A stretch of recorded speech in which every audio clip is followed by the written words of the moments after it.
Are you worried that your character designs are boring? Have your friends stopped asking if they can kiss your OCs every time you make them? Well, not to worry.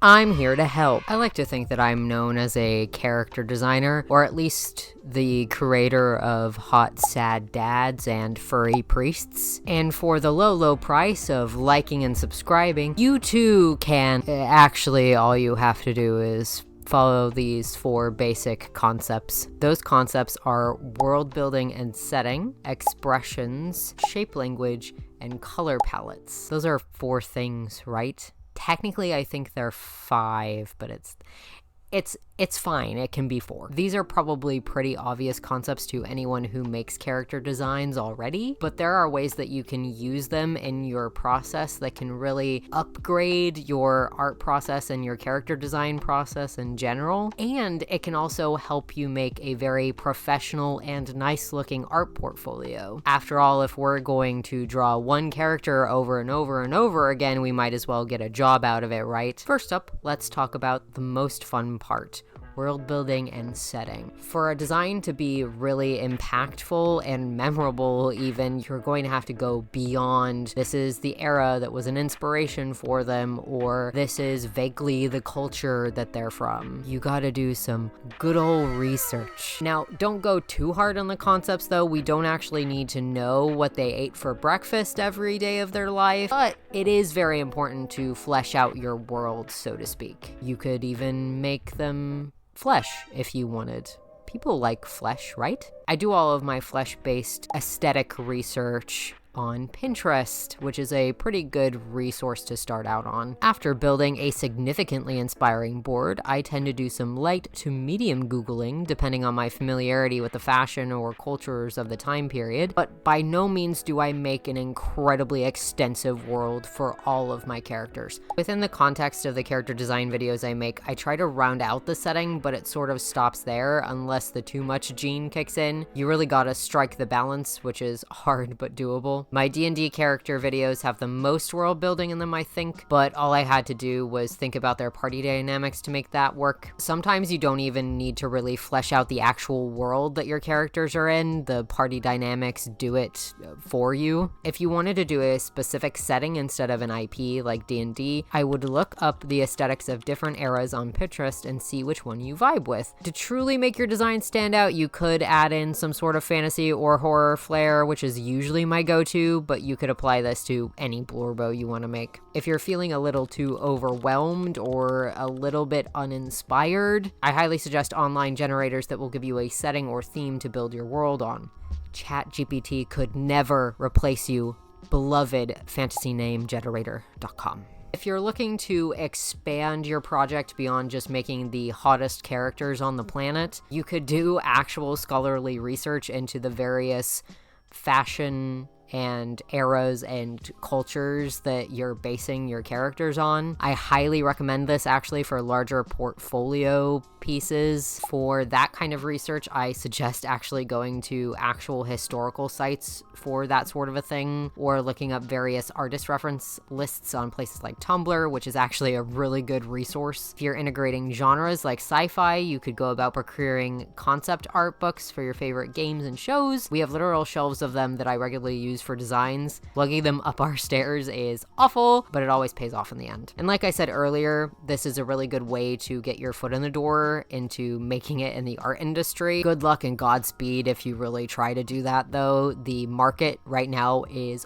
awful. But if there's anything that we artists are good at, it's persisting through unimaginable horrors. Now you've got your setting and your themes, but now you gotta make your OC kissable. There's only so much a Victorian suit and really high cheekbones is gonna do. Part of the design process is going through 5 billion iterations of one character, and part of that should be expression sheets. Doing expression sheets will not only help you with your anatomy and stylization as an artist, but it's a great exercise to figure out your character's personality. A classic example of this would be those character sheets that you'll often see on Pinterest from like Disney cartoons. My personal favorite are the Rapunzel ones, but I often go back to my favorite concept artist, which is Matt Rhodes. Matt Rhodes was the art director and concept artist on most of the BioWare games, mainly Mass Effect and Dragon Age. He has a way of showing just how subtle your expression changes can be to get the character's personality across. Nothing is less inspiring than a random T-posing character design with an incredibly neutral expression. Hate it, unoriginal, terrible, boring. What you should be doing is cool expressions and dynamic posing, which does take a lot of time and practice, I know, but look at these cool designs. Amazing, awe-inspiring, kissable, gorgeous, fuck.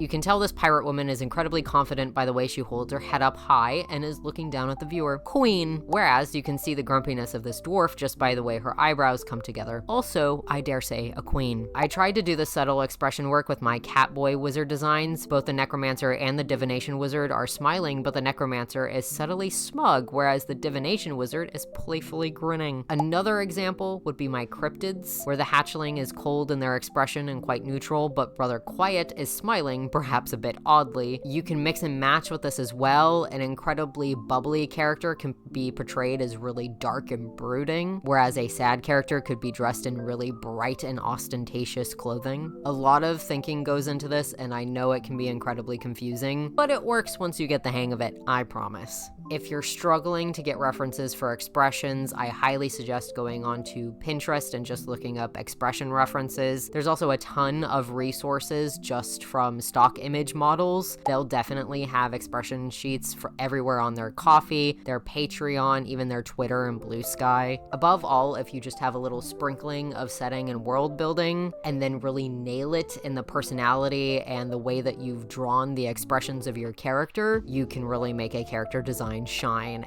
And it can be one that your friends really want to romance. This one's a little optional, just a little bit. But if you really want to push your character designs, you should really be trying out shape language. When you think of shape language, you probably imagine really exaggerated body proportions like in cartoons, right? But wait, before you make your character go through horrible body horror rituals, you don't have to do that. Shape language doesn't just apply to the molding of the physical form, so to speak. My cursed scholar here has a lot of triangular motifs and very harsh angular edges to their design. This is to show off that they're standoffish and sharp, whereas my cute cat boy here has very fun and playful shapes within his outfit, showing that he's friendly and a little mischievous, even childlike in personality. I did all that without over-exaggerating their features or even their anatomy. They have subtle hints of roundness or sharpness, but that's it. Think about the character that you want to make, and perhaps the tropes that they fill, what their personality is like. How did you draw them in the previous concept, and what expressions really jumped out at you from your initial sketches? Are they a mean person, perhaps? Maybe you want them to be unassuming and rude, so you dress them in a sort of shapeless nightgown that will convey that they're perhaps a little bit vulnerable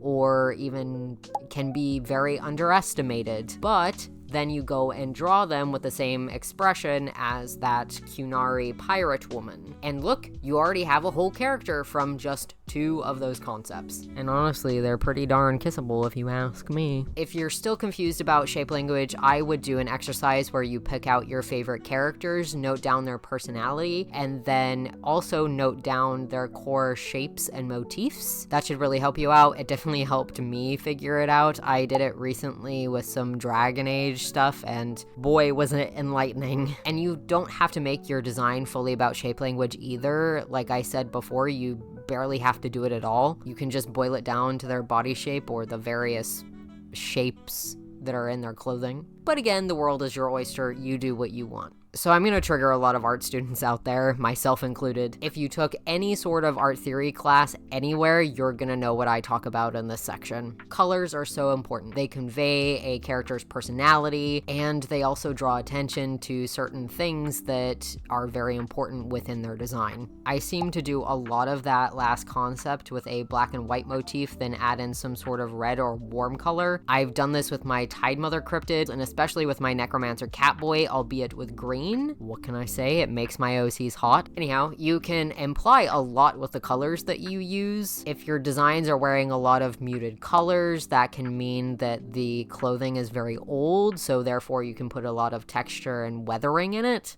If your character has a lot of bright and fun colors, it might mean that they're just very bubbly and friendly, but it could also mean that they're incredibly snooty and perhaps live in high society, because a lot of those colors were only available to royalty back in the day. If you're struggling with finding a cohesive color palette, I suggest handing it off to somebody that might be able to give you advice. I personally hand it off to my husband, who is an artist, or to other art friends. More often than not, they'll suggest something, I'll try to do it, and it'll either fix itself or their idea will be insanely good and I'll just go with it. If you somehow don't have art friends, you can look for color palettes pretty easily on different websites, even Pinterest has them now. And also looking up a beginner's guide to art theory is probably a good starting point. In the end, you will be making a lot of different versions of your character before you end up with the final design that you make, but one of them will always stick out and will be the one that you initially want to go with. Hopefully this helped. I know character design can be pretty tough, but it's not as hard as it looks. With a little practice and a metric ton of research, you too can also make very kissable characters. Anyhow, I'm gonna go back up to my attic,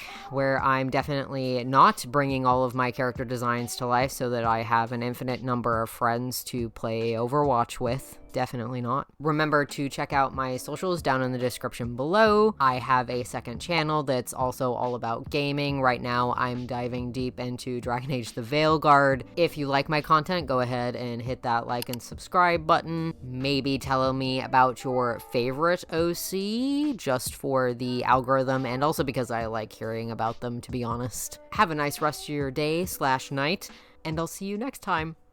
Bye! Jacques, Herald of the Dark Roast. Meg, Exarch of the Golden Egg. High Artisan Anonymous Bee. Great Alpha Wolf Squilliam William. Nairouz, Seer of Rosy Mercy. Ghost, Infernal Collector of the Damned. Golden Paladin Court. Isabella, Redeemer of Bad Himbos. Keeper of the Lapin Warren, Robin. Most Royal of all the Rats. Ethereal Consort of House Vicarian. Fungal Sovereign Taz. Exalted Curator Wick. The Under-Elf of Delphinia. Paragon of Starlight. An impossible amount of rat babies. Divine Herald Jordan. Estrella, Sage of the Outer Realms. Wretched Sauce of House Worcestershire. Champion Pallypunk of the Immortal Valley. Tailor of Macabre Coney Livery. Eternal Apostle Austin. The Contingent of Fables. The Eminence of Light, Bunny. Exarch of the Ornate Tomb.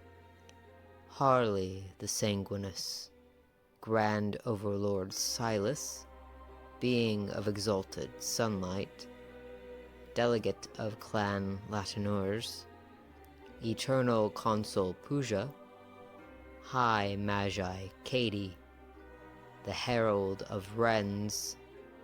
Knight Susan of the Milkiest Order, Great Seer Clare. And Sir Matthew, Guardian of the Preserved Apiary.